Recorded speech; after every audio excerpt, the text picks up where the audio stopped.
ओम श्री परमात्मने नमः। भक्तजनों, आप सभी को मेरा सादर प्रणाम। आज चैत्र नवरात्र का प्रथम दिन होने के साथ साथ आज से ही हम श्रीमद् भगवत गीता का अध्याय शुरू करेंगे, जिसमें हम सबसे पहले श्रीमद् भगवत गीता के पहले अध्याय का महत्व के बारे में जानेंगे। तो चलिए हम शुरू करते हैं। भक्तजनों, श्री पार्वती जी ने श्री शिव जी से कहा, आप सब तत्वों के ज्ञाता हैं। आपकी कृपा से मुझे श्री विष्णु संबंधी नाना प्रकार के धर्म सुनने को मिले, जो समस्त लोक का उद्धार करने वाले हैं। देवेश, अब मैं गीता का महात्म्य सुनना चाहती हूँ, जिसका श्रवण करने से श्री हरि में भक्ति बढ़ती है। श्री महादेव जी बड़े ही प्यार से माता पार्वती को कहने लगे, जिनका सी विग्रह अलसी के फूल की भांति श्याम वर्णिका है, पक्षी राज गरुड़ ही जिनके वाहन है, जो अपनी महिमा से कभी च्युत नहीं होते तथा शेषनाग की सैया पर शयन करते हैं, उन भगवान महाविष्णु की हम उपासना करते हैं। एक समय की बात है, मूर दैत्य के नाशक भगवान विष्णु शेषनाग के रमणीय आसन पर सुखपूर्वक विराजमान थे। उस समय समस्त लोगों को आनंद देने वाली भगवती लक्ष्मी ने आदरपूर्वक प्रश्न किया। श्री लक्ष्मी जी ने पूछा, भगवान, आप संपूर्ण जगत का पालन करते हुए भी अपने ऐश्वर्य के प्रति उदासीन से होकर जो इस क्षीर सागर में नींद ले रहे हैं, इसका क्या कारण है? श्री भगवान बोले, सुमुखी, मैं नींद नहीं लेता हूँ, अपितु तत्व का अनुसरण करने वाली अंतर्दृष्टि के द्वारा अपने ही माहेश्वर तेज का साक्षात्कार कर रहा हूँ। देवी, वही तेज है जिसका योगी पुरुष कुशाग्र बुद्धि के द्वारा अपने अंतकरण में दर्शन करते हैं तथा जिसे मीमांसक विद्वान वेदों का सार तत्व निश्चित करते हैं।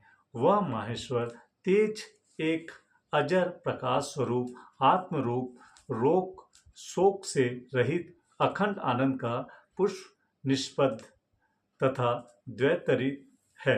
इस जगत का जीवन उसी के अधीन है, मैं उसी का अनुभव करता हूँ। देवश्री, यही कारण है मैं तुम्हें नींद लेता सा प्रतीक हो रहा हूँ। श्री लक्ष्मी जी ने कहा, ऋषिकेश, आप ही योगी पुरुषों के ध्येय हैं। आपके अतिरिक्त भी कोई ध्यान करने योग्य तत्व है? यह जानकर मुझे बड़ा कौतूहल हो रहा है। इस सराचर जगत की सृष्टि और संहार करने वाले स्वयं आप ही हैं। आप सर्व समर्थ हैं। इस प्रकार की स्थिति में होकर भी यदि आप उस परम तत्व से भिन्न हैं, तो मुझे उसका बोध कराइए। श्री भगवान बोले, प्रिय, आत्मा का स्वरूप द्वैत और अद्वैत से पृथक, भाव और अभाव से मुक्त तथा आदि और अंत से रहित है। शुद्ध ज्ञान के प्रकाश से उपलब्ध होने वाला तथा परमानंद स्वरूप होने के कारण एकमात्र सुंदर है। वही मेरा ईश्वरीय रूप है। आत्मा का एकत्व ही सबके द्वारा जानने योग्य है। गीता शास्त्र में इसी का प्रतिपादन हुआ है। अमित तेजस्वी भगवान विष्णु के ये वचन सुनकर लक्ष्मी देवी ने शंख उपस्थित करते हुए कहा, भगवान, यदि आपका स्वरूप स्वयं परमानंदमय और मन वाणी की पहुंच के बाहर है, तो गीता कैसे उसका बोध कराती है? मेरे इस संदेह का आप निवारण कीजिए। श्री भगवान बोले, सुंदरी, सुनो, मैं गीता में अपनी स्थिति का वर्णन करता हूँ। क्रमशः 5 अध्यायों को तुम 5 मुख जानो, 10 अध्यायों को 10 भुजाएं समझो तथा 1 अध्याय को उदर और 2 अध्यायों को दोनों चरण कमल जानो। इस प्रकार यह 18 अध्यायों की वर्णमयी ईश्वरी मूर्ति की समझनी चाहिए। यह ज्ञान मात्र से ही महान पातकों का नाश करने वाली है। जो उत्तम बुद्धि वाला पुरुष गीता के एक या आधे अध्याय का अथवा एक आधे या चौथाई श्लोक का भी प्रतिदिन अभ्यास करता है, वह सुशर्मा के समान मुक्त हो जाता है। श्री लक्ष्मी जी ने पूछा, देव, सुशर्मा कौन था, किस जाति का था और किस कारण से उसकी मुक्ति हुई? तब भगवान विष्णु मुस्कुराते हुए लक्ष्मी जी से कहा, प्रिय, सुशर्मा बड़ी कोटि बुद्धि का मनुष्य था। पापियों का तो वह शिरोमणि ही था। उसका जन्म वैदिक ज्ञान से शून्य एक क्रूरतापूर्वक कर्म करने वाले ब्राह्मणों के कुल में हुआ था। वह ना ध्यान करता था, ना जप, ना होम करता था, ना अतिथियों का सत्कार। वह लंपट होने के कारण सदा विषयों के सेवन में ही आसक्त रहता था। हल जोतता और पत्ते बेचकर जीविका चलाता था। उसे मदिरा पीने का व्यसन था तथा वह मांस भी खाया करता था। इस प्रकार उसने अपने जीवन का दीर्घ काल व्यतीत कर दिया। एक दिन मूढ़ बुद्धि सुशर्मा पत्ते लाने के लिए किसी ऋषि की वाटिका में घूम रहा था। इसी बीच में काल रूपीधारी काले सांप ने उसे डस लिया।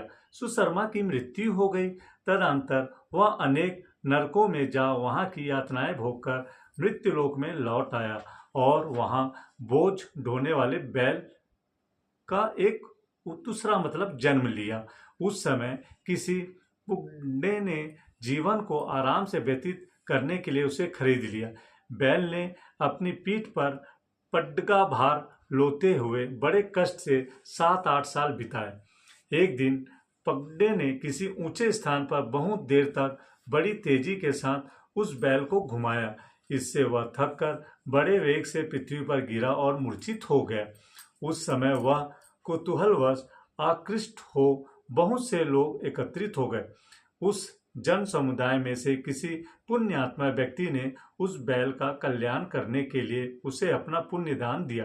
तत्पश्चात कुछ दूसरे लोगों ने भी अपने अपने पुण्यों को याद करके उन्हें उसके लिए दान दिया।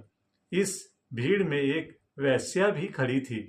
उसे अपने पुण्य का पता नहीं था, तो भी उसने लोगों को देखा देखी उस बैल के लिए कुछ त्याग किया। तदंतर यमराज के दूत उस मरे हुए प्राणी को पहले यमपुरी में ले गए। वहां यह विचार कर कि ये वैश्या के दिए हुए पुण्य से पुण्यवान हो गया है, उसे छोड़ दिया जाए। फिर वह भूलोक में आकर उत्तम कुल और शीश वाले ब्राह्मणों के घर में उत्पन्न हुआ। उस समय भी उसे अपने पूर्व जन्म की बातों का स्मरण बना रहा।